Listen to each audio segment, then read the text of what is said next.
Tuni date 1 June 2025 Sunday meeting ka London update Nagalaya some sitar ko boundary kimpun lampi mun achimin tihin gari apang danin pun thanga bunang no kuai ko Sian ka chun rana tu je silin chom ka ko ni mana lo na chi ha lo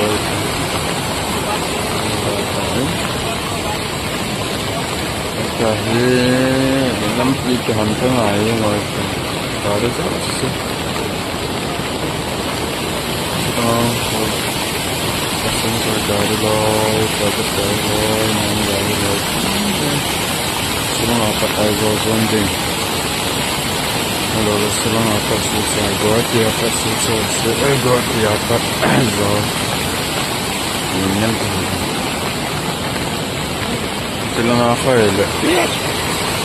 Cerita lang sama apat nang kok nang Guwahati. Cerita apat nang kok nang Guwahati. Shillong-Aizawl zonding. Hari kan tak bingkit.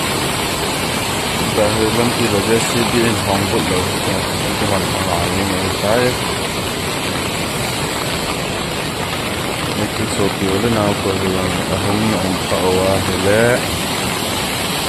seunang lampi ni hong kedok cek mengenang ai thele tu ni wangin koi macam enggak kai buat dai ni kan dong pen hong he